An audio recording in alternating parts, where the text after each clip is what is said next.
Good morning, students. Welcome back in my physiology class. So today we will discuss the basics of Sharir Kriya. Basics actually means those dhatu, updhatu, agni, mal, srotas, panchmahabhut, on which the theory of the Sharir Kriya is based according to Ayurveda. तो let's study one by one what is दोष। तो what is दोष जब मैं पूछूंगा what is दोष तो maximum सारे बच्चे क्या बोलेंगे दुष्यंती दोषा, लेकिन दुष्यंती दोषा दोष नहीं है। व्हाट इज दोष, ध्यान से सुनिए। प्रकृति जनकत्वे सति विकृति दूषकत्वेन हेतु दोषा। प्रकृति जनकत्वे सति विकृति दूषकत्वेन हेतु दोष मीन्स जो स्वतंत्र रूप से साम्य अवस्था में मनुष्य की प्रकृति और वैषम्य अवस्था में मनुष्य की विकृति उत्पन्न करने के लिए उत्तरदायी है, उसे हम दोष कहते हैं। Means which is responsible for formation of prakriti and formation of vikriti by its own is known as dosha. तो दोष की परिभाषा क्या है? जो आपकी बॉडी में प्रकृति बनाने के लिए उत्तरदायी है और विकृति बनाने के लिए भी स्वतंत्र रूप से उत्तरदायी है, उसको हम दोष कहते हैं। अब आप पूछेंगे दुष्यंती दोष की डेफिनेशन क्यों नहीं है? अगर हम पूछें कि जो आपकी बॉडी को दूषित करे, गंदा करे, तो वो दोष है। तो ऐसे तो लाइक मल की बात करें तो मल भी आपकी बॉडी में अगर ज़्यादा देर तक रहेंगे तो क्या करेंगे? गंदा करेंगे, दूषित करेंगे। तो मल भी तो दोष होने चाहिए। ऐसे ही जब आप सेकेंड ईयर में आएंगे तब आप पढ़ेंगे आम। तो आम का कंसेप्ट क्या है कि जब आम अगर आपकी बॉडी में एक निश्चित समय से ज़्यादा टाइम तक ठहरेगा तो वो भी दूषित करेगा, तो वो भी दोष हो जाएगा। तो लेकिन ना आम दोष है ना मल दोष है। क्यों? क्योंकि मल और आम स्वतंत्र रूप से मनुष्य में प्रकृति बनाने के लिए उत्तरदायी नहीं है, वो सिर्फ विकृति उत्पन्न करने के लिए उत्तरदायी है। तो जो सिर्फ दूषित करे वो दोष नहीं है। व्हाट इज दोष? जो स्वतंत्र रूप से by its own is responsible for formation of prakriti and formation of vikriti which is responsible for development of prakriti and development of pathology vikriti in the body by its own is known as dosha. ठीक है, तो आज से क्या याद रखना है कि दोष की डेफिनेशन क्या है? दोष की डेफिनेशन दुष्यंती दोष नहीं है। क्या डेफिनेशन है? प्रकृति जनकत्वे सति विकृति दूषकत्वेन हेतु दोष। ठीक है, सबको याद रहेगा। नेक्स्ट हम पढ़ते हैं धातु। तो व्हाट इज धातु? जब मैं पूछूंगा धातु क्या है तो सारे लोग बोलेंगे, क्या बोलेंगे? धारणात धातवा, जो आपकी बॉडी को धारण करे वही धातु है। तो अगर हम धारणात धातवा कह के ही स्टॉप हो जाते हैं तो this is the lack of knowledge. तो जब जिस आचार्य ने धारणात धातवा कहा तो उस पर टीका करते हुए लिखा गया है धारण शब्देन धारण पोषणम च विवक्षितम पोषणात गति निषिध्यते। मतलब इसका एग्जैक्ट मीनिंग क्या है कि धारण, जो आपकी बॉडी को धारण करे वो तो धातु है, लेकिन अगर हम इस कंसेप्ट में माने सिर्फ इतना बोलें कि जो धारण करता है वो धातु है, तो उपधातु भी तो धारण करती है, तो वो धातु क्यों नहीं है? क्वेश्चन है ना।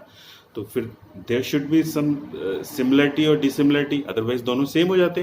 तो ऐसा क्यों नहीं है? तो धातु की डेफिनेशन में क्या है? जो आपकी बॉडी को धारण करे वो धातु है, लेकिन धारण शब्द का मतलब धारण और पोषण दोनों से लिया गया है, और पोषण के लिए गति का होना बहुत आवश्यक है। तो बीइंग ए धातु, अगर हम किसी चीज़ को बोलते हैं ये धातु है, तो उसमें तीन क्वालिटीज, तीन पैरामीटर्स होने चाहिए। पहला धारण, दूसरा पोषण और तीसरा गति।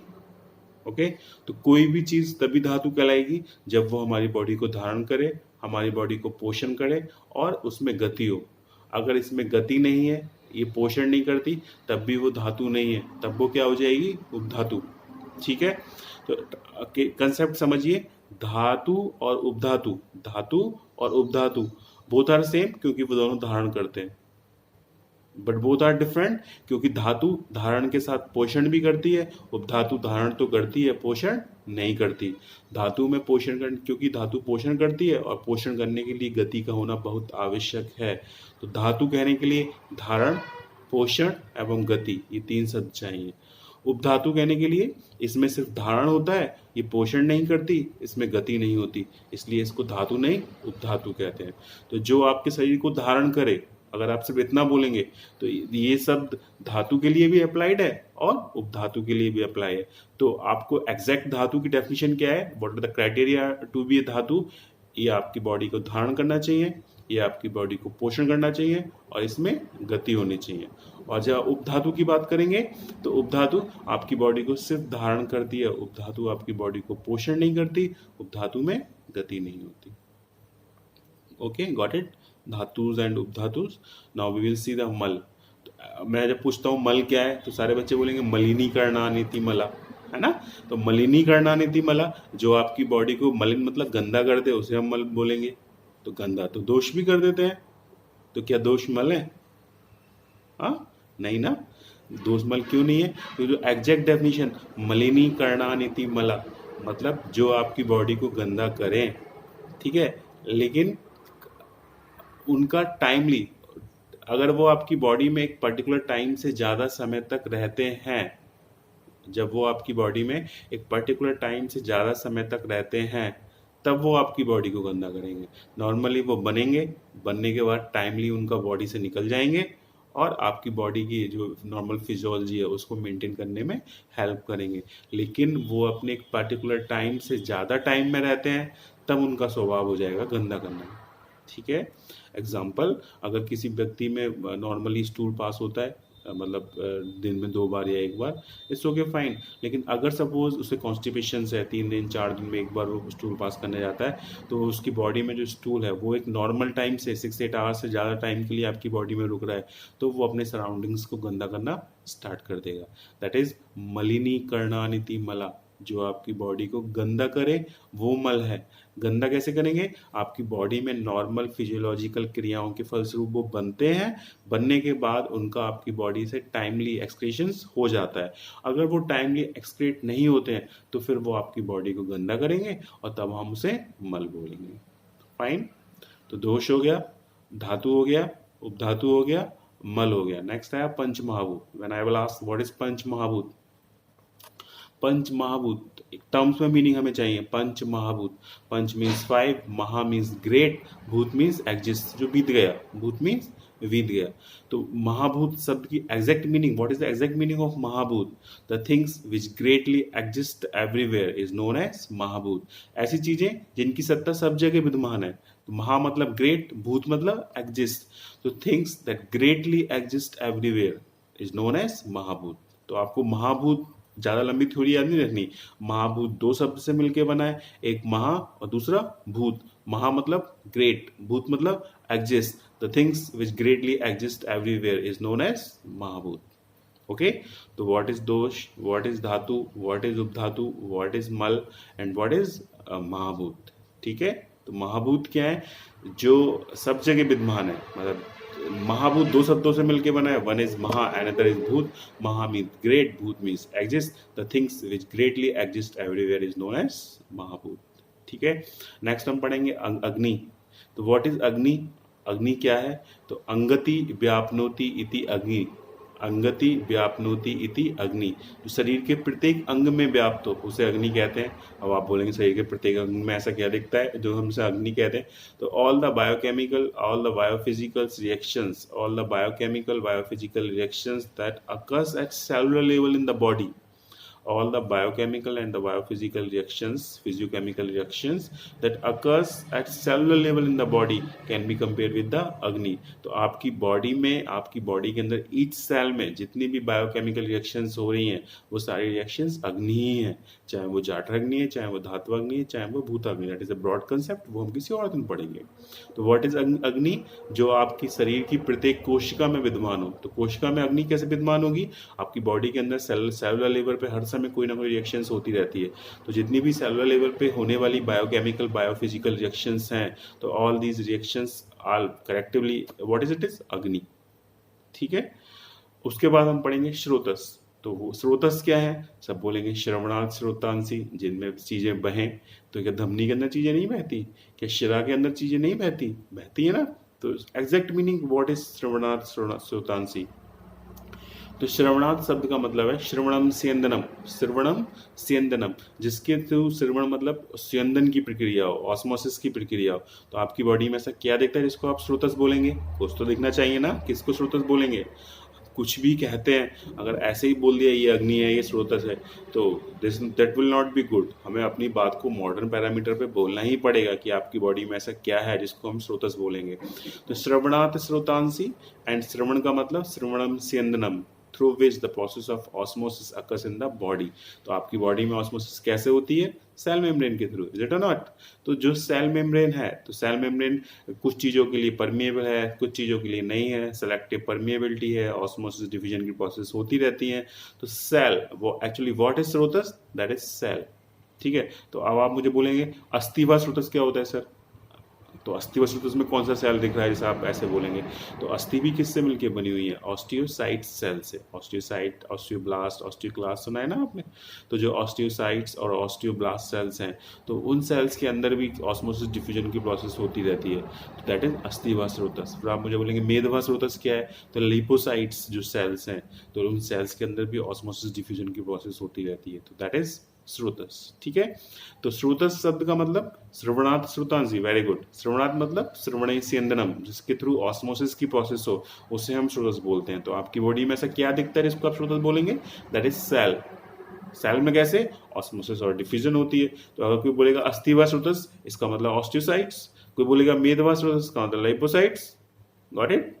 तो this is a dosha, dhatu, agni, mala, srotas, upadhatu, and next important ama. What is ama? तो आम फर्स्ट ईयर में नहीं है लेकिन सेकंड ईयर में है। तो बेसिकली आम क्या होता है? तो जनरली जो बच्चों को जो श्लोक रटा हुआ है, चीज़ें रटनी नहीं है, चीज़ों को लॉजिकली एक्सप्लेन करना है और लॉजिकली समझना है।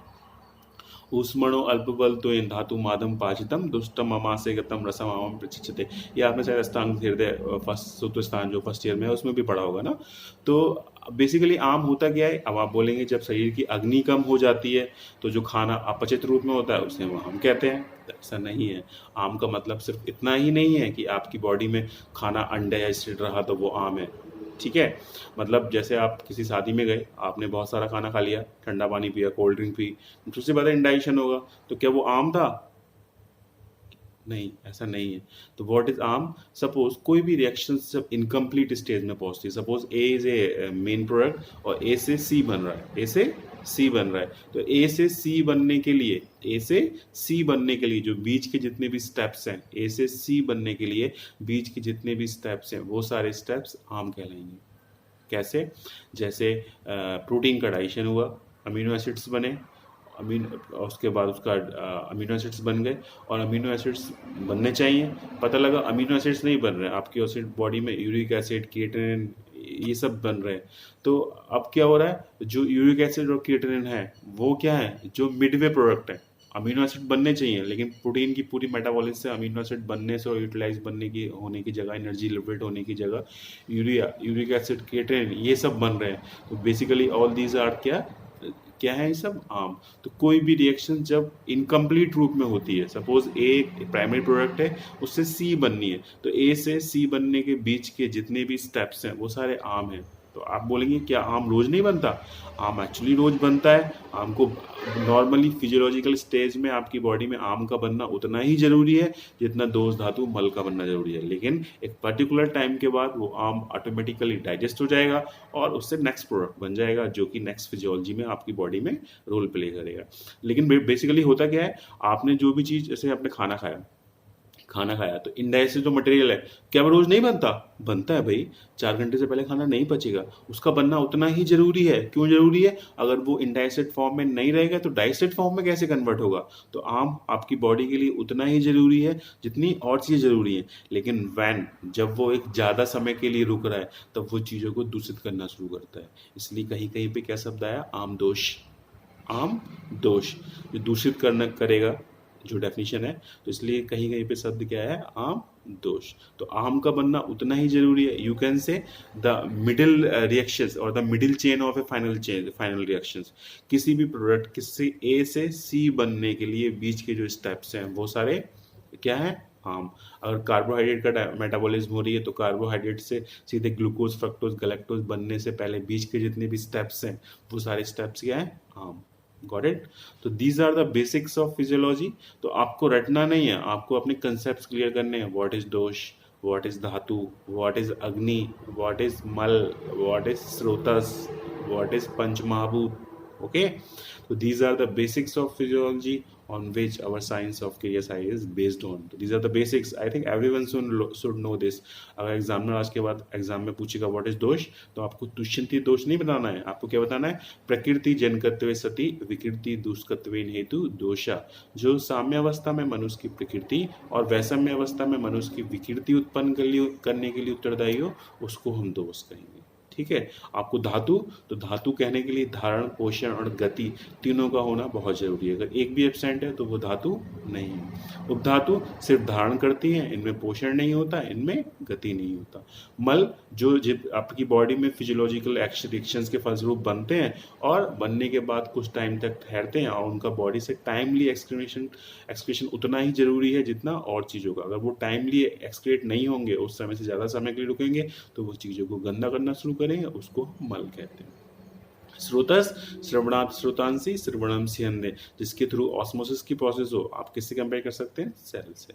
पंच महाभूत, maha means great, bhuta means exist, तो things which greatly exist everywhere is known as महाभूत। ओके, देन अग्नि, अंगति व्यापनोति इति अग्नि, सेलुलर लेवल पे होने वाली एंजाइमेटिक, बायोकेमिकल, फिजियोकेमिकल रिएक्शंस जो सेल लेवल पे होती हैं, वो सारी रिएक्शंस किसके अंदर आती हैं, अग्नि के अंदर।